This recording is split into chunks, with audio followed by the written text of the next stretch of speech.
Hey OCR Nerd fans, Sean here. Today's obstacle tutorial will be covering the rope traverse.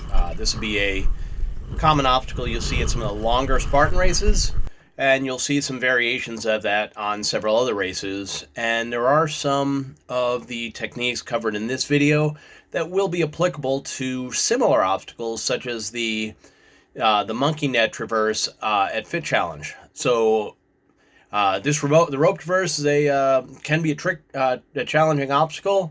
It'll challenge your grip. It'll challenge your arms, your legs, your chest, your back, and your core. Start off by facing opposite the direction of the traverse.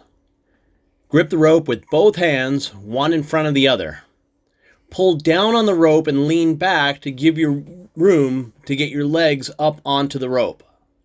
While pulling yourself up towards the rope, hop up and use your core to hook your legs onto the rope. The first technique shown here uses both the arms and the legs to traverse the rope. Move opposite arms and legs when traversing, almost like a crawl, except you're hanging down from the rope. The second technique shown here is more secure with the legs, but uses a lot more upper body energy. Mount the rope the same way as with the first method. Cross one ankle over the opposite knee. This will lock in the legs, and then pull yourself across the rope hand over hand using your arms.